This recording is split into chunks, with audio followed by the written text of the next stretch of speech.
श्री राधा कृष्णाभ्यां नमः। श्रीमद्भागवत महापुराण अष्टम स्कंध ईश्वरोऽप्यभवद्भिर्वामनोऽपि त्रिभिः कवक्रमः त्रिलोकानाक्रान्तवान् यो वै स कृष्णः कुरुतात् कृपाम्।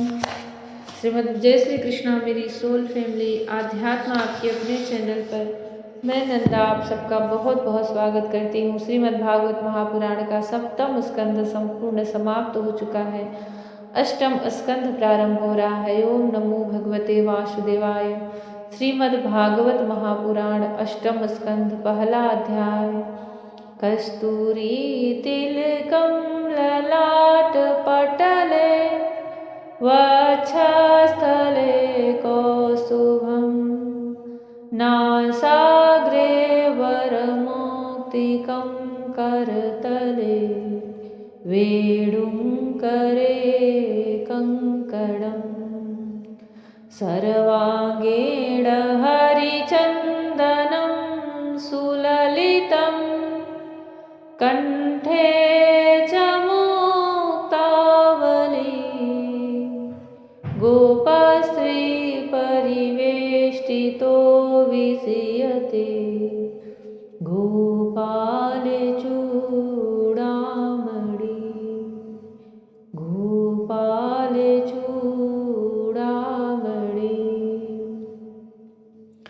राजा परीक्षित ने पूछा, गुरुदेव, स्वयंभू मनु का वंश विस्तार मैंने सुन लिया। इसी वंश में उनकी कन्याओं के द्वारा मरीचि आदि प्रजापतियों ने अपनी वंश परंपरा चलाई थी। अब आप हमसे दूसरे मनुओं का वर्णन कीजिए। ब्राह्मण ज्ञानी महात्मा जिस जिस मनवंतर में महामहिम भगवान के जिन जिन अवतारों और लीलाओं का वर्णन करते हैं उन्हें आप अवश्य सुनाइए। हमें बड़ी श्रद्धा से उनका श्रवण करना चाहते हैं। भगवान विश्वभावन भगवान बीते हुए मनवंतरों में जो जो लीलाएं कर चुके हैं, वर्तमान मनवंतर में जो जो कर रहे हैं और आगामी मनवंतरों में जो कुछ करेंगे वह सब हमें सुनाइए। भगवान श्री कृष्ण के चरणों में हमारी सदैव प्रीति बनी रहे। श्री सुखदेव जी ने कहा, इस कल्प में स्वयंभू मनु आदि 6 मनवंतर बीत चुके हैं।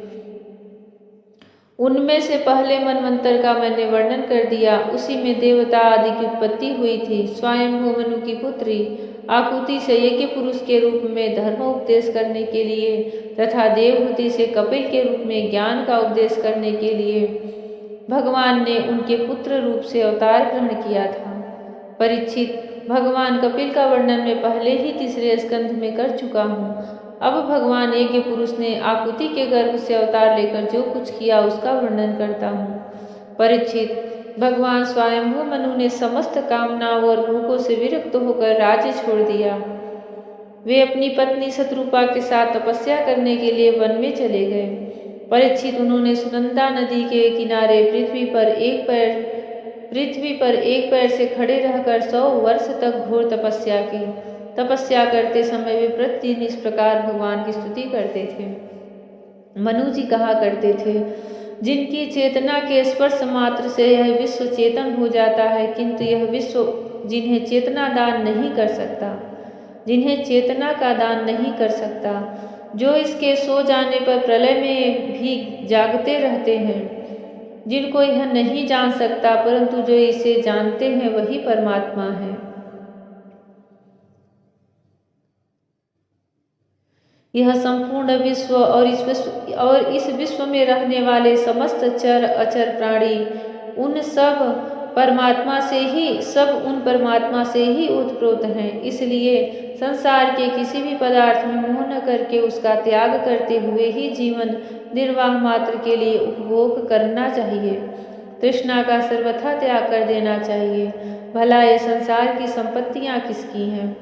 भगवान सबके साक्षी हैं। उन्हें बुद्धि वृत्तियां या नेत्र आदि इंद्रियां नहीं देख सकती, परंतु उनकी ज्ञान शक्ति अखंड है। समस्त प्राणियों के हृदय में रहने वाले उन्हीं स्वयं प्रकाश असंग परमात्मा की शरण ग्रहण करो, जिनका न आदि है न अंत, फिर मध्य तो होगा ही कहाँ से, जिनका न कोई अपना है और न पराया और न बाहर है न भीतर। वे विश्व के आदि अंत मध्य अपने पराये बाहर और भीतर सब कुछ है। उन्हीं की सत्ता से विश्व की सत्ता है। वही अनंत वास्तविक सत्य परम ब्रह्म है। वही परमात्मा विश्व स्वरूप है। उनके अनंत नाम हैं। वे सर्वशक्तिमान सत्य स्वयं प्रकाश अजन्मा और पुराण पुरुष हैं। वे अपनी माया शक्ति के द्वारा ही विश्व सृष्टि के जन्म आदि को स्वीकार कर लेते हैं और अपनी विद्या शक्ति के द्वारा उसका त्याग करके निष्क्रिय सत्व स्वरूप मात्र रहते हैं। इसी से ऋषि मुनि नैष्कर्म स्थिति अर्थात ब्रह्म से एकत्व प्राप्त करने के लिए पहले कर्म योग का अनुष्ठान करते हैं। प्रायः कर्म करने वाला पुरुष ही अंत में निष्क्रिय होकर कर्मों से छुट्टी पा लेता है। यूं तो सर्वशक्तिमान भगवान भी कर्म करते हैं, परंतु वे आत्मलाभ से पूर्ण काम होने के कारण उन कर्मों में आसक्त नहीं होते। अतः उन्हीं का अनुसरण करके अनासक्त रहकर कर्म करने वाले भी कर्म बंधन से मुक्त ही रहते हैं। भगवान का ज्ञान स्वरूप है, इसलिए उनमें अहंकार का लेश भी नहीं है। वे सर्वतः परिपूर्ण है, इसलिए उन्हें किसी वस्तु की कामना नहीं है। वे बिना किसी प्रेरणा के स्वच्छंद रूप से ही कर्म करते हैं। वे अपनी ही बनाई हुई मर्यादा में स्थित रहकर अपने कर्मों के द्वारा मनुष्यों को शिक्षा देते हैं। वे ही समस्त धर्मों के प्रवर्तक और उनके जीवन दाता हैं। मैं उन्हीं प्रभु की शरण में हूँ। श्री सुखदेव जी कहते हैं, परीक्षित, एक बार स्वयंभू मनु एकाग्र चित्त से इस मंत्रों में उपनिषद स्वरूप श्रुति का पाठ कर रहे थे। उन्हें नींद में अचेत होकर बड़बड़ाते जान भूखे असुर और राक्षस खा डालने के लिए उन पर टूट पड़े। यह देखकर अंतर्यामी भगवान यज्ञ पुरुष अपने पुत्र याम नामक देवताओं के साथ वहां आए। उन्होंने उन खा डालने के निश्चय से आए हुए असुरों का संहार कर डाला और फिर वे इंद्र के पद पर प्रतिष्ठित होकर स्वर्ग का शासन करने लगे। परीक्षित, दूसरे मनु स्वारोचिस वे अग्नि के पुत्र थे।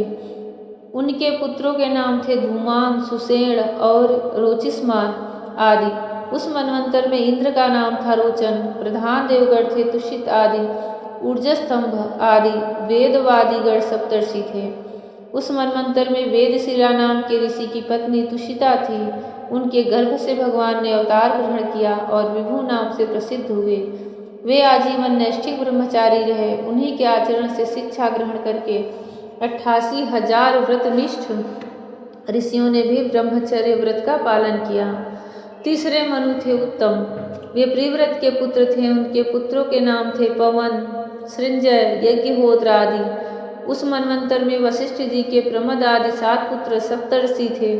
सत्य, वेद, श्रुत और भद्र नामक देवताओं के प्रधानगण थे और इंद्र का नाम था सत्यजीत। उस समय धर्म की पत्नी सुनृता के गर्भ से पुरुषोत्तम भगवान ने सत्यसेन के नाम से अवतार ग्रहण किया था। उनके साथ सत्यव्रत नाम के देवगण भी थे। उस समय के इंद्र सत्यजीत के सखा बनकर भगवान ने असत्य परायण, दुशील और दुष्ट राक्षसों एवं जीवद्रोही भूतगणों का संहार किया। चौथे मनु का नाम था तामस। वे तीसरे मनु उत्तम के सगे भाई थे। उनके पृथु, ख्याति, नर, केतु इत्यादि 10 पुत्र थे। सत्यक, हरि और वीर नामक देवताओं के प्रधान गण थे। इंद्र का नाम था त्रिशिक। उस मनवंतर में ज्योतिर्धाम आदि सप्तर्षि थे। परीक्षित, उस तामस नामक के मनवंतर में विधृति के पुत्र वैधृति नाम के और भी देवता हुए। उन्होंने समय के फेर से नष्ट प्राय वेदों को अपनी शक्ति से बचाया था, इसलिए वे वैधृति कहलाए। इस मनवंतर में हरि मेधा ऋषि की पत्नी हरिणी के गर्भ से हरि के रूप में भगवान ने अवतार ग्रहण किया था। इसी अवतार में उन्होंने ग्राह से गजेंद्र की रक्षा की थी। जय श्री कृष्णा। गजेंद्र और ग्राह की कथा प्रसंग तो बहुत सारे लोग जानते होंगे। भगवान श्री कृष्ण की यह अद्भुत लीला अष्टम स्कंध में आती है। भगवान श्री कृष्ण हम सबको भी इस ग्राह में जीवन से मुक्ति दे, अपने करुणामय शरण में रखें, करुणामय दृष्टि में बरसाए रखें। जय श्री कृष्ण। राधे राधे। हरि ओम।